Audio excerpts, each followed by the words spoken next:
And we're back for another episode of Startup Hustle, a podcast for entrepreneurs by entrepreneurs.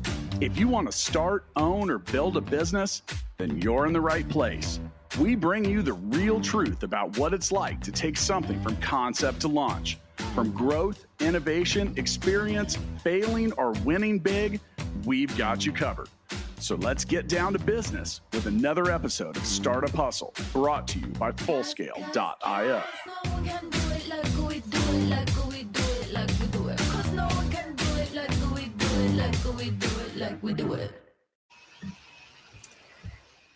And we are back. Thank you for joining us for yet another episode of the Startup Hustle podcast. I am your host, Lauren Conaway, founder and CEO of Innovate Her KC. And we are here thanks to a very, very special episode sponsor. Today's episode of Startup Hustle is sponsored by Fullscale.io, helping you build a software team quickly and affordably. And we adore Fullscale because they are the ones who bring you Startup Hustle week after week, Startup Hustle TV, all of that fun stuff. And they do amazing work helping people to build their software teams and take that hassle out of your lap. So today's guest, I am very, very excited for today's guest because if you missed it, we had an episode recently where we talked about all of the Indianapolis startups that we identified. So check out the Top Indie Startups podcast episode that aired on May 10th. It was me and Matt DeCourcy, and we were chatting about some amazing, innovative folks and companies that are coming out of Indianapolis. And so today, we have with us Stephanie Corliss, and she is co-founder and COO of SnapShift. And Stephanie, thank you so much for being here with us today. Yeah, thank you for having me. I'm excited. Yeah, I'm super psyched, and congratulations on being named a Top Indie Startup. You know, when we were kind of going through the list, there was a lot of competition. I'm not going to lie. Indianapolis has a lot of cool stuff coming out of it, but we just saw SnapShift and we were like, hey, they are doing some really amazing work and some really important work. But why don't you kick us off? I'm going to give you the softball question. Here it goes. Tell us a little bit about yourself. Tell us about SnapShift. Kind of tell us about your journey. Yeah, absolutely. Well, I'm Stephanie, and I live in Indianapolis, but I'm not from here. I actually, Thor is my co-founder and my partner in life and crime. I love it that you phrase it that way. Right.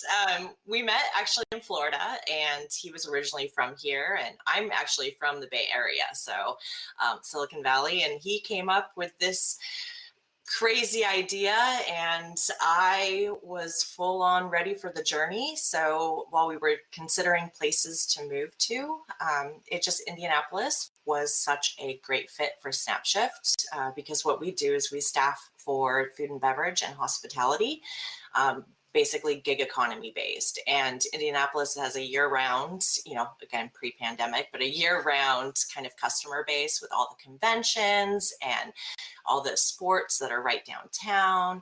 So it was just kind of a no-brainer. And as you said earlier, there's a lot of cool stuff coming out of Indianapolis. And it was an emerging tech hub when we moved up here in 2016 to pursue our dream. So we landed here, and I've been here for 5 years. I'm finally getting used to the winters. Oh man, that would be such a shock, wouldn't it? I didn't even think about that. Yeah, right. California to Florida to Indianapolis. I did not know what a season was until I lived here. So, wait, how many winter coats do you have? Do you know? I have a lot of sweatshirts, a lot of layers, and 2 winter coats. So, okay. All right. Okay. Yeah. Scarves, gloves, and socks are my favorite. So. Oh yes, love it. But yeah, so we came up here with a dream. We went through a startup competition, pre-product, just an idea.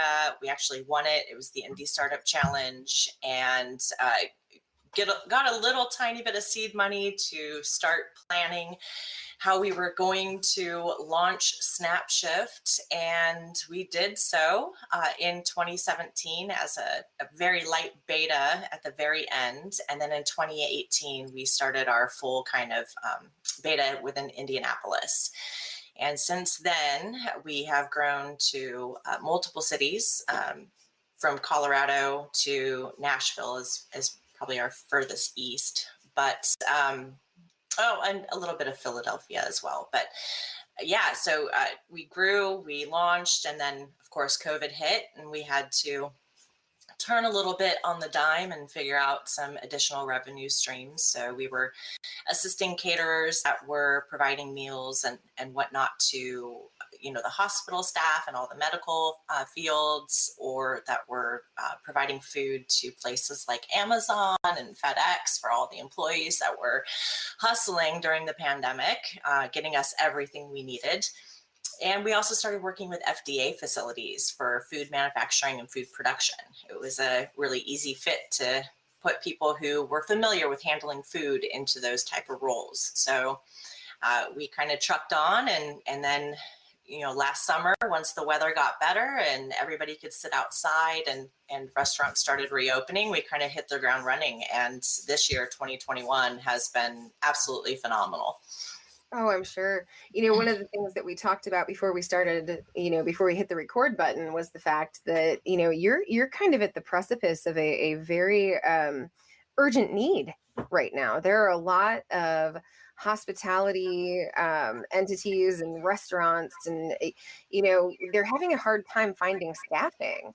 And that's what SnapShift does. So talk to us about what that's been like, just kind of being on the forefront. You were so well positioned. And I'd love to hear more about that. Yeah. So, I mean, even pre-pandemic, restaurants and food and beverage, hospitality in general had a hard time, staffing and actually maintaining a full level staff. Pre-pandemic turnover was 1 month, 27 days. So you'd hire somebody, get them trained, and then they were out the door, right? Yeah. And right now the stats are, out of all of your applicants, only 20% will actually show up to an interview.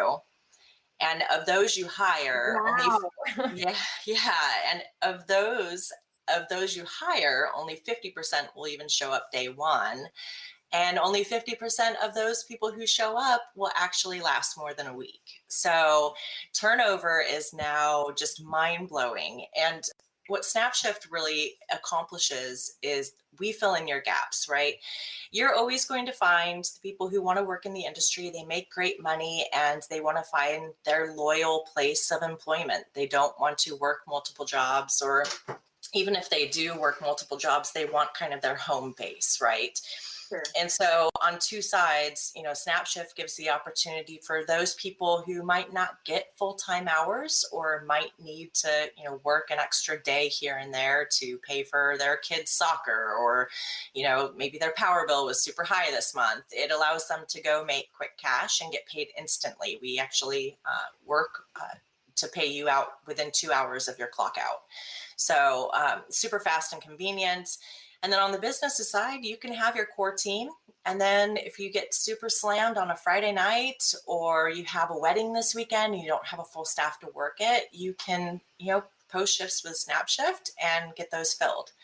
And, our fulfillment rate is 3 times the industry average for temp staffing pre-pandemic. And right now it's about 6 times better than temp staffing. So. Sure. Well, so I want to ask, this is kind of a broad industry question, but why do you think, turnover in the hospitality industry and the food and beverage industry, why do you think it's so high? Well, I mean, pre-pandemic, it was very nomadic to begin with. You have your weekends that are super busy, and then during the week, you might struggle to make your rent, right? So, right. And depending on your geographical location, if you live in Florida, during the summer, you're actually less busy than you are in the winter when everyone goes down there to live 6 months out of the year. So, right. There's kind of that. So there's a lot of people shifting back and forth for a place that they think they can make the best money. But, post-pandemic, 3 million people have actually left this industry altogether. And chances are many of them will not return. And a lot of that has to do with opportunities of other, shift work. Again, FedEx, Amazon, so many of us got so used to having our groceries delivered, or, having everything we we own and buy shipped to us from these fulfillment centers, that they took a lot of these hourly, food and beverage workers, over, like they're working there now. And so they've lost people in this industry for that reason. Plus, you have a lot of people in the country where schools and daycares still haven't reopened from COVID. So childcare is obviously an issue. And even if you can find childcare, is it affordable childcare? Are you going to be guaranteed enough hours to actually, perform this job? Are you making enough tips to cover all of your expenses? And so that has, also a concern. So there's quite a few variables that go into it. But burnout is a huge one as well. I mean, if you are constantly having to pick up the slack because the restaurant or bar you work at is short-staffed, you're eventually going to get burned out. And you're probably going to look to go work somewhere else. So for sure. And I mean, that's a lot of layers of issues that kind of contribute to this problem. So I want to turn it back a little bit, because we've talked about the pandemic multiple times and how that was extremely impactful, not only to the marketplace that you serve, but also to your organization. And so I want to talk to you a little bit. I know we're all getting tired of the word pivot, but I think one of the to me anyway, one of the most impressive things about entrepreneurs is our adaptability. We encounter problems, and because we're operating lean and because we have this entrepreneurial mindset, we kind of prepare ourselves for quick shifts and the ability to adjust.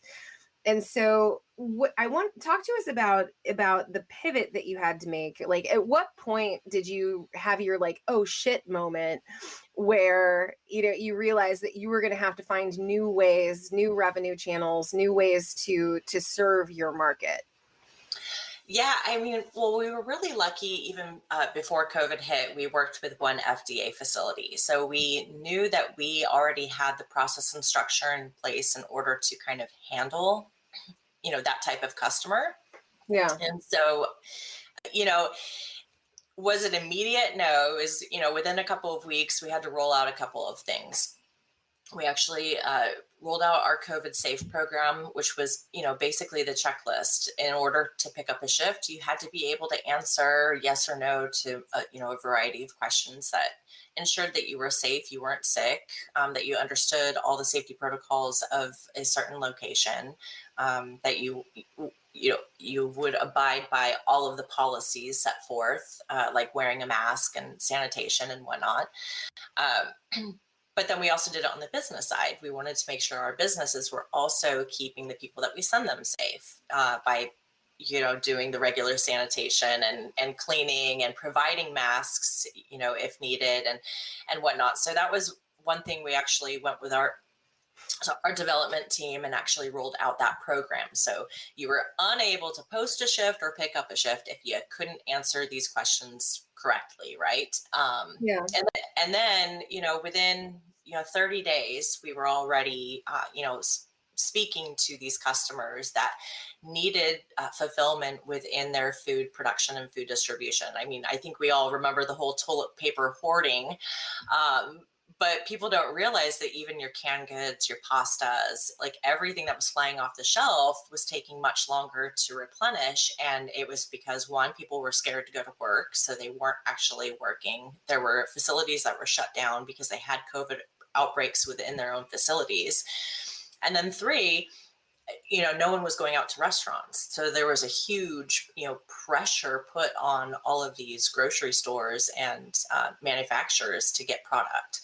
So it was pretty fast. It was, we had all of this rolled out within just a few weeks. And we knew we had to do it because even all of our customers, even our catering ones that were still providing food, kind of packaged food, they obviously had lost a lot of their spring and summer business. So they also weren't as busy in the very beginning, especially March and April, right? When everything was kind of just wait and see. Once that wait and see period was over, though, everyone kind of hit the ground running, and that's where we were able to be a support system for sure. So It's not easy it's not easy to pivot on a dime, but sometimes you have to act quickly. Had we not done that, to be honest with you, as you know, hospitality was hit the hardest. And Oh, I yeah. don't know if you and I would be having as cheery as a conversation as we are right now. Well, so let me ask you this. Do you think what you're doing with SnapShift, is it disruptive? I feel like it is, but I want to talk to you a little bit about that. Like, do you have a lot of competitors who are trying to do what you're doing in the way that you're doing it? Because I feel like you're kind of offering that comprehensive piece, like service to your servers and the staff that you're bringing on, and service to the restaurants and the caterers that you're helping. So talk to us a little bit about that. Like, have you seen anyone doing what you're doing? We do have a couple of competitors out there. Most of them are smaller regional, and there's some bigger names that handle more than just hospitality and food and beverage. They're doing the full gamut, from manufacturing to shipping, all shift work. And so we are hyper focused on this industry because it's a huge opportunity, for one, and it's the industry that's typically overlooked when it comes to everything from benefits and banking. So Right. so there are competitors. I can't say that we're 100%, different. We're doing some things the same way, but our biggest competitor, all of us who are doing something electronically that are trying to streamline the process, our biggest competitor is temp staffing firms. And we, hands down, are the solution. Temp staffing firms are not the solution. Temp staffing firms, you still have to pick up the phone or send an email, to try to schedule people. They're not 24/7. So if you have, a shift on a Saturday, a wedding, and no one shows up, chances are you're calling a support line and leaving a voicemail that someone's going to hear Monday morning. The quality of people, we run background checks, we do certifications, we check to make sure their liquor licenses are active, we make sure their serve safes are active. All of these things we're doing, and our competitors are not. So when you get someone on site with requirements that you need,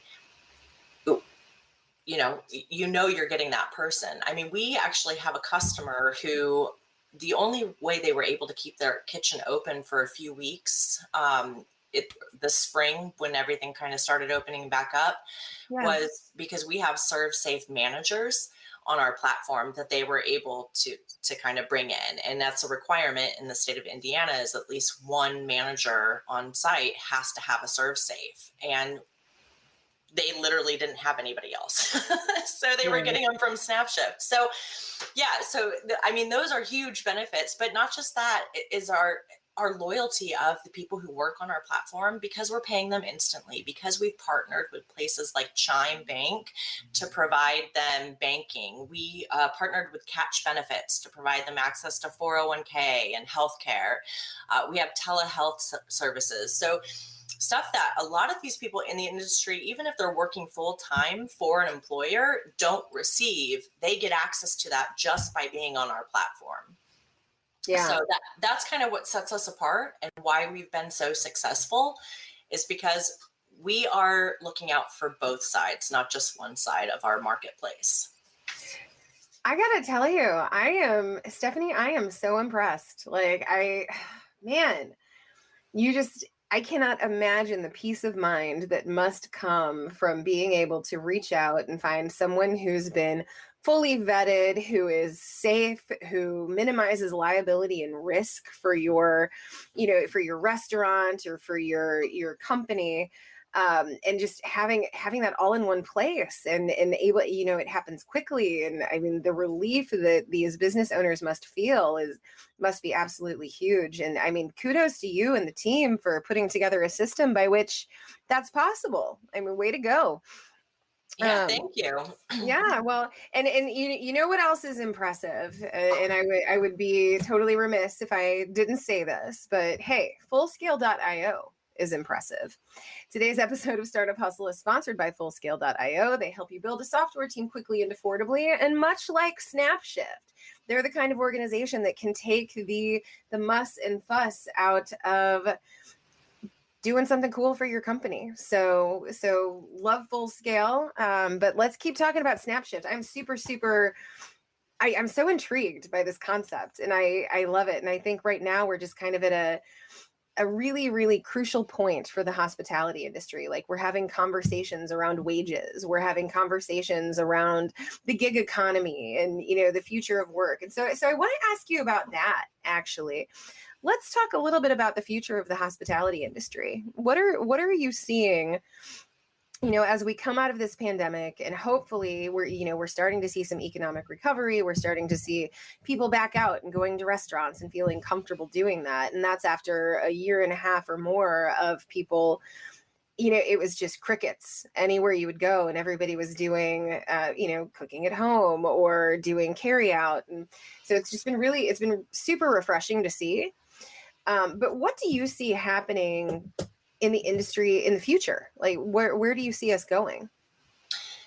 I mean, personally, the adaptability of a venue, a location, a bar, restaurant, catering outfit, whatever it may be, it is going to be huge.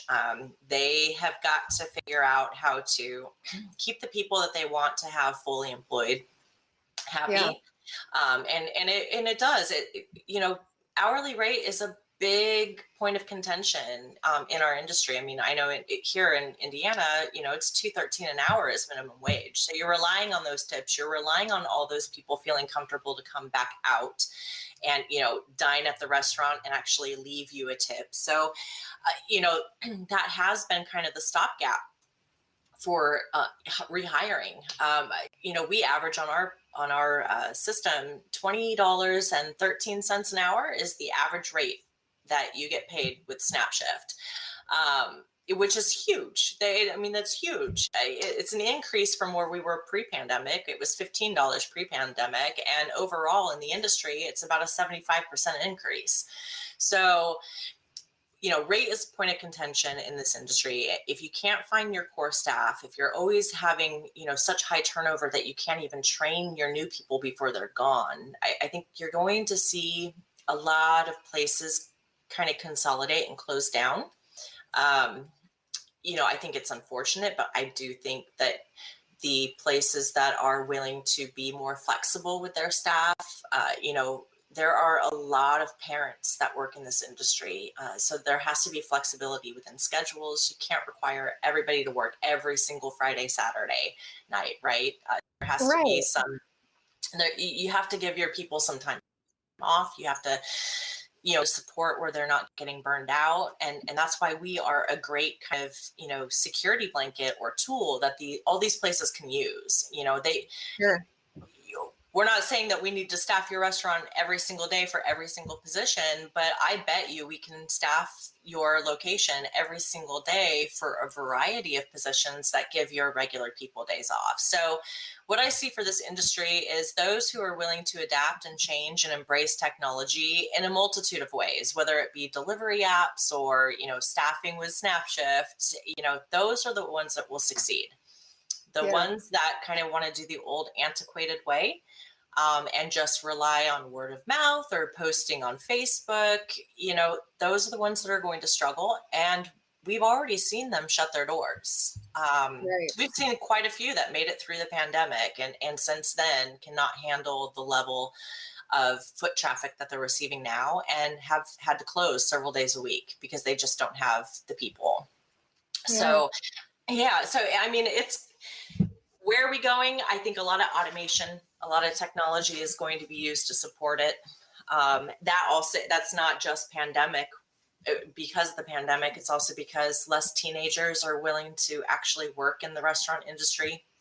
That number has gone down. 1.7 million teenagers worked in the industry in 2007, 2008. And as of 2018, that number had actually decreased, even though the number of restaurants across the country had increased. So you have less people entering the workforce. Yeah. So there's going to be a lot of changes. I'm excited because we are one of those changes I think that need to be made. So there's a great opportunity for us, but Yeah. yeah. You know what I think I love? You as you were talking, I was kind of, figuring out where I wanted to go conversationally, but I want to take a moment and I want to leave some space, create some space to acknowledge something. I worked in hospitality when I was younger, college days and beyond for a little bit. And I've worked in industries where employee turnover is outrageously high. And those are the kinds of environments where your employees become commodities, and I think what you're doing with SnapShift is you have a platform that is allowing some of these restaurants and some of these companies to acknowledge that their people are human. When you were talking about how like sometimes people need to have weekends off for weddings or birthdays or what have you, and if you're a single mom and it's hard for you to find childcare, sometimes being required to work double shifts 4 days in a row, that's not possible. Feasible. Yeah.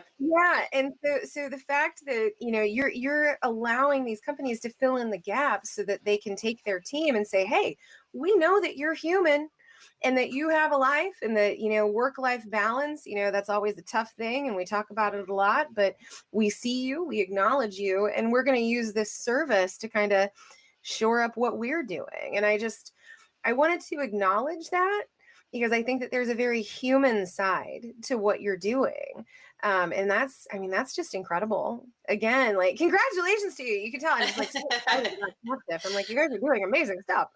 Well, listen, and that's exactly right. My focus has always been on the worker side. I have 5 kids. Yeah. If I had to work in the hospitality industry right now, I'm not sure how I would be able to. If I have a 19-year-old, I have a 2-year-old. So, their needs are completely different. And so that's always been my focus is, what can we do for the single mom who, can't afford diapers or formula this week? Can they work a shift and make, an extra $100-$150 to cover those expenses? What can we do for the moms or dads that need to take a Saturday off because their son is in a soccer tournament? I have fun with the stories that we hear on the worker side. I mean, yes, the businesses are. Tell us a story. Well, so I bring up the diaper one, and we had a new shifter who, she had a younger child, and so she hadn't fully gone back to work yet, but she was in the hospitality industry. Couldn't afford standard daycare because the child was an infant. So you're talking $200-$300 a week for someone to watch your child. And of course, babysitters charge $15-$20 an hour. So unless you're making that in the hospitality industry, it's really hard to, kind of justify working.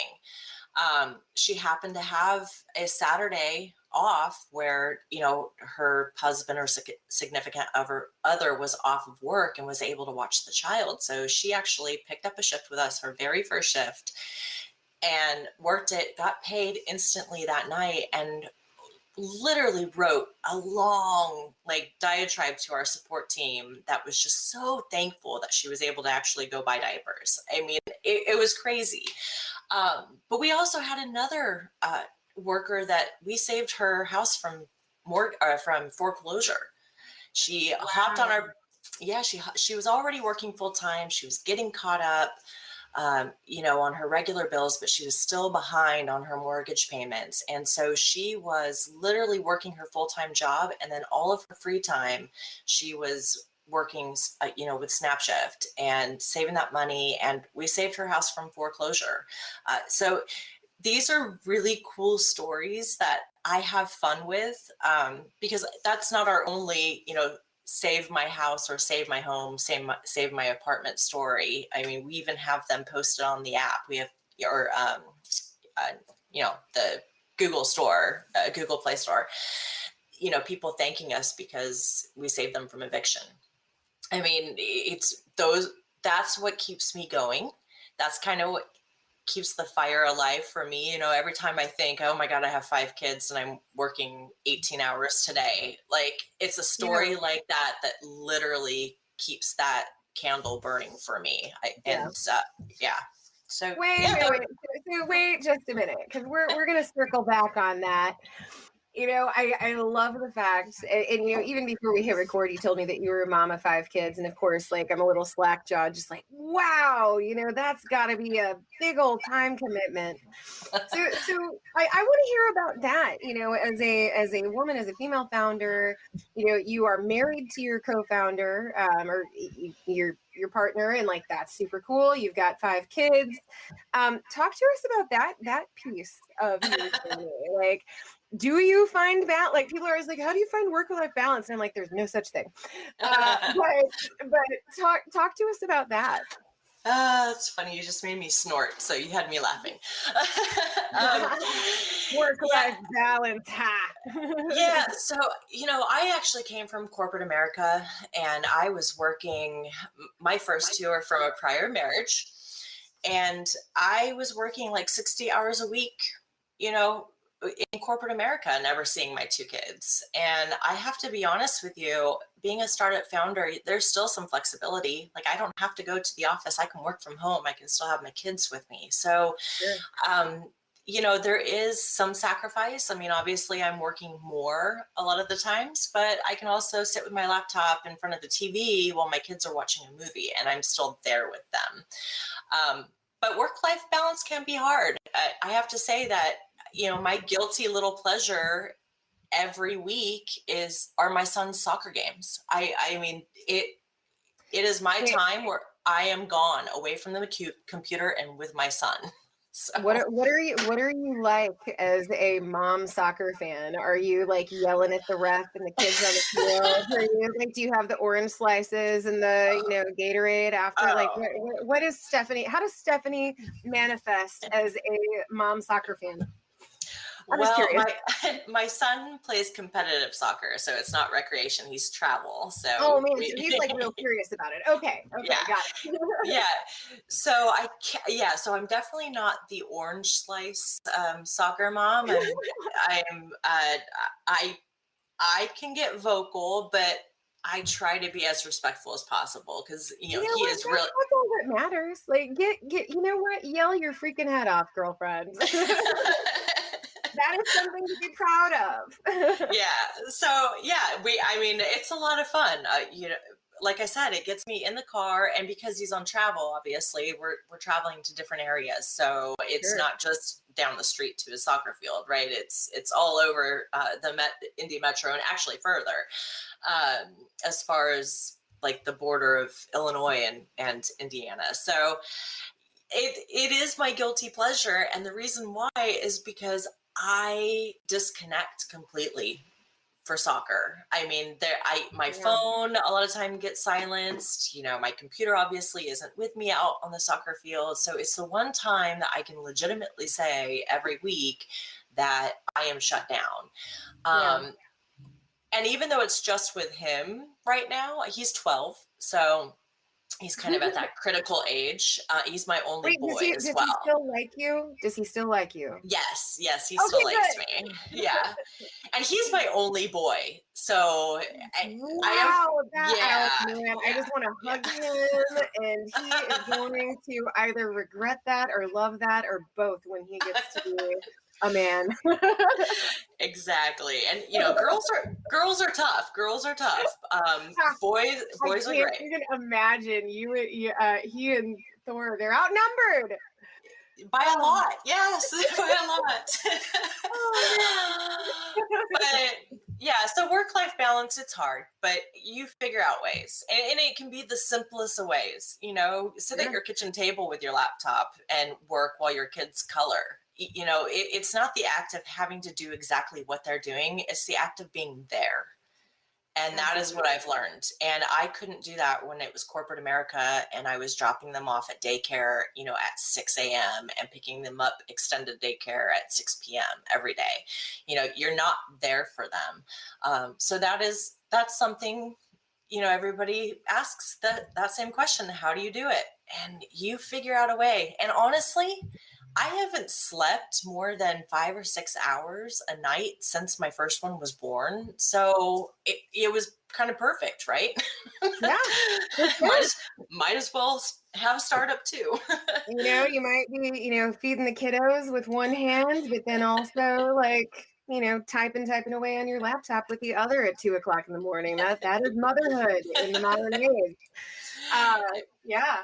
Well, so that's incredible, and kudos to you for being such a dynamic woman leader. Hats off to you. So we've talked about kind of the future of the industry. We've talked about, the coming generation a little bit, talking about your kids. But now I want to ask you, talk to us about the future of SnapShift. Where do you see SnapShift in the next 2 years, 5 years, 10 years, 20 years? Well, maybe not 20 years. That's a bit far reaching. But where are you headed? Where do you want to go? Yeah, I mean, just before the pandemic, we were live or testing about 5 cities, and that kind of got shut down, obviously. And we're just seeing some of those cities go through their final phase of reopening right now. So, I think in even smaller chunks and aspirations, as I think we get through 2021 and we, fully reopen those cities that we were already live in. Indianapolis has definitely proven to be a very, kind of fortune for us to be here and be able to reopen it at the same time as well. But places like Denver and Nashville and Chicago that we were, in before the pandemic are starting to see the recovery as well. So I think over the next 6 to 12 months, we're going to reopen those markets, reestablish ourselves, and I fully anticipate the growth that we've had here in Indianapolis to also happen there. And then we had some test markets where we wanted to expand, a little further east and a little further west. So in the next 24, 36 months, I think you'll see us in places in the Southeast, and I think you'll see us in places in the Southwest. I won't elaborate too much on those, but we have, some sticks in the fire right now. So, hold on just a second. I have to clear my throat. Kansas City. Yeah. Well, that's another thing, right? Is in the Midwest, Kansas City. It's funny that you say that, but we have so many people in the Midwest that are supporting us. Different cities, different metros that have asked us to come there. Whether it launched live into their market or even satellite offices. So, yes, you are on our radar for sure. Yeah. You know what's funny? What's funny? Oh, I was going to say, so I'm not a Kansas City fan, but I grew up in California. So, forever, I grew up a Rams fan. And so I'm originally from St. Louis, and I was also a Rams fan. Yes. So when they moved, I continued to be a Rams fan. So I went from an LA Rams fan to a St. Louis Rams fan, back to a Rams fan again. So don't tell anybody in Indianapolis that I'm not a 100% Colts. I won't tell a single soul. All right, so we're actually coming up on a close to our time together today, and I'm going to ask you what I call the human question now. So here is like a silly, doesn't mean anything to anybody question, but it's just kind of fun. We've talked about your kids, and and clearly that's just really, obviously they're very important to you, and I love hearing the love that kind of shines in your voice when you talk about them. So you have a day off and you have all your kids, the whole family with you. Where do you go? What do you do? Oh God, that's not an easy one, actually. You know what I haven't done in a long time that I would really love to do, just because I'm from the West Coast, is I would love to teach my kids how to surf. Ooh. So I probably need a week-long vacation for that, but I would love to do surf. But if it's only a day, then I would love to just rent a boat and take them out, on a boat here at the lake and just enjoy life in the summer. And if it's in the winter, let's go sledding. I always have fun in the snow. All right. Well, I'm going to invite myself along on your next family outing, because that sounds like a lot of fun. Well, and I will tell you, next time you're in the Kansas City area, my friend, bring the kids, bring the family, and we'll take you out for some really good barbecue and show you some cool things that are happening here. But yeah. Stephanie, thank you so much for taking the time to join us today. This has been a great conversation. I learned some things, both about you personally and about kind of, the labor marketplace and the hospitality industry. So I appreciate you bringing your wisdom and your perspective and your story to us. Thank you so much. Oh, it's my pleasure. Yeah. Folks listening at home, I don't know if you heard, but I do have to tell you really quickly, we started a web series. We have a whole TV show called Startup Hustle TV. If you go to YouTube, you can search for Startup Hustle TV and it'll pop right up. But it is myself, it is some other, entrepreneurs who are working to build businesses, pretty varied industries, all across the board. And we just talk about our experiences. So if you are an entrepreneur and you want to learn a little bit, laugh a little bit, and feel less alone, definitely give it a watch. Also have to say a huge thank you to our episode sponsor. Today's episode of Startup Hustle is sponsored by Fullscale.io, helping you build a software team quickly and affordably, and helping us get stories of entrepreneurship out there. So we are supremely grateful. Thank you so much for listening, friends, and we hope to catch you next time.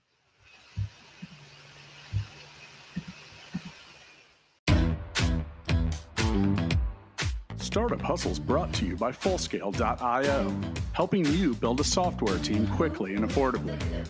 Make sure you reach down and hit that subscribe button, then come find us on Instagram. See you next time.